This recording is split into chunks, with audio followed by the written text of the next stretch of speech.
Good morning to all the students. आशा करता हूँ कि आप सब ठीक होंगे और अच्छे से अपनी स्टडीज़ पे कंसंट्रेट और अपनी हेल्थ का ध्यान रख रहे होंगे।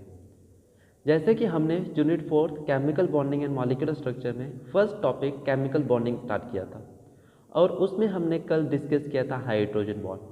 हाइड्रोजन बॉन्ड क्या होती है? जब मॉलिक्यूल्स के बीच में बॉन्ड बनती है जिसके बीच में एक इलेक्ट्रोनेगेटिव एटम जब एक हाइड्रोजन एटम के साथ अटैच होता है तो उनके ऊपर इलेक्ट्रोनेगेटिविटी की वजह से partial negative and partial positive charge develops होते हैं। तो यही पॉजिटिव और नेगेटिव चार्ज दो मॉलिक्यूल्स के एक दूसरे के साथ इंटरेक्ट करते हैं और डेवलप करते हैं एक वीक मॉलिक्यूलर हाइड्रोजन बॉन्ड। इस हाइड्रोजन बॉन्ड की स्ट्रेंथ बहुत ही वीक इंटरमीडिएट होगी कोवेलेंट बॉन्ड और van der Waals forces of attraction. In fact जो हाइड्रोजन बॉन्ड की स्ट्रेंथ होती है वो डिपेंड करती है कि उसके साथ कौन सा इलेक्ट्रोनेगेटिव एटम जुड़ा है। जितना ज़्यादा हाईएस्ट इलेक्ट्रोनेगेटिव एटम उस हाइड्रोजन एटम के साथ जुड़ा होगा उतनी ही ज़्यादा उस हाइड्रोजन बॉन्ड की स्ट्रेंथ होगी। हाइड्रोजन बॉन्ड हमने कहा था दो प्रकार की होती है, इंटरमॉलिक्यूलर एंड इंट्रामॉलिक्यूलर। अगर तो हाइड्रोजन बॉन्ड प्रेजेंट है between the molecules of two different atoms, मतलब दो एटम्स के बीच तो प्रेजेंट है पर वो दोनों एटम्स डिफरेंट डिफरेंट मॉलिक्यूल्स के हैं, तो उस तरह की बॉन्ड को हम कहते थे इंटरमॉलिक्यूलर हाइड्रोजन बॉन्ड। और अगर सेम मॉलिक्यूल में अगर हाइड्रोजन बॉन्ड प्रेजेंट है तो उसको कहते थे हम intramolecular hydrogen bonding. Today we will discuss the effects of inter या इंट्रामॉलिक्यूलर हाइड्रोजन बॉन्डिंग। जो आपकी हाइड्रोजन बॉन्ड है उसकी वजह से कौन कौन से इम्पैक्ट या इफेक्ट होते हैं। सबसे पहले डिसोसिएशन। अगर हम एक्वस सॉल्यूशन में देखें जो हाइड्रोजन फ्लोराइड है वो डिसोशिएट करता है और गिव्स करता है difluoride ion instead of fluoride ion.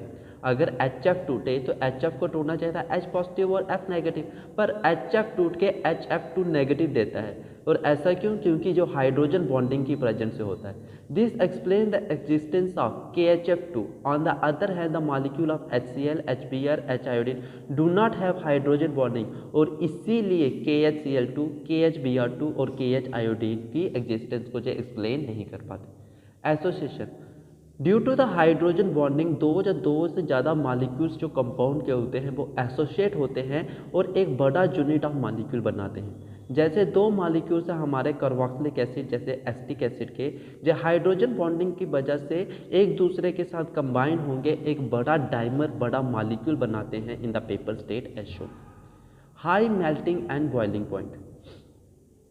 जो कंपाउंड्स होते हैं जिनकी हाइड्रोजन बॉन्डिंग होती है वो अब नॉर्मली हाई मेल्टिंग और बॉइलिंग पॉइंट शो करते हैं।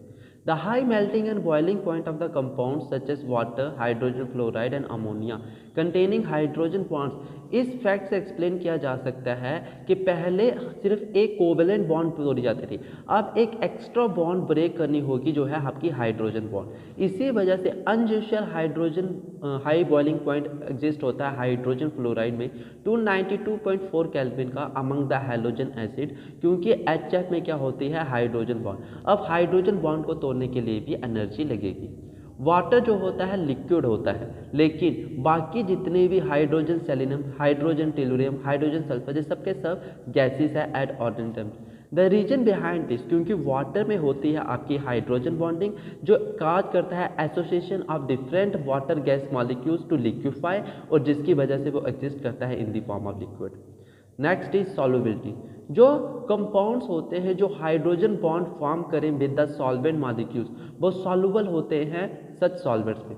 मतलब सॉल्युबिलिटी किसी की भी कंपाउंड की वाटर के बीच में डिपेंड करती है कि क्या वो कंपाउंड वाटर के साथ हाइड्रोजन बॉन्डिंग बनाता है कि नहीं बनाता है। जैसे हमारे अल्कोहल्स है वो सॉल्युबल होते हैं पानी में because of the hydrogen bonding which can take place between water and alcohol as shown below. Viscosity and surface tension. जो सब्सटेंस है जिसके बीच में हाइड्रोजन बॉन्डिंग प्रेजेंट होती है वो एग्जिस्ट करता है एसोसिएटेड मॉलिक्यूल्स की वजह से, जिसकी वजह से उनका फ्लो करना मुश्किल होता है comparatively as compare to the other liquids. In other words hydrogen bonding increase करती है विस्कोसिटी और सरफेस टेंशन को। Explanation of lower density of ice than water, कि ऐसा क्या कारण है, आइस भी तो पानी है तो आइस पानी पे फ्लोट क्यों करती है। In case of solid ice जो हाइड्रोजन बॉन्डिंग है वो एक दूसरे के साथ वाटर मॉलिक्यूल के साथ जुड़ के एक केज लाइक स्ट्रक्चर बनाती है जिसकी वजह से each water molecule is link tetrahedral to 4 water molecules, जिसकी वजह से बीच में एक एम्प्टी स्पेस बनती है, जिसके बीच में क्या होता है, हवा भर जाती है, जिसकी वजह से वो फ्लोट करने लगता है। जैसे जैसे आइस मेल्ट करती है, केज लाइक स्ट्रक्चर कोलैप्स होता है और जो मॉलिक्यूल्स होते हैं वो कम क्लोज होते हैं एक दूसरे के साथ। इसी वजह से जो सेम मास ऑफ वाटर है, the volume decreases and hence density increases, therefore ice has lower density than water और that why ice floats on water.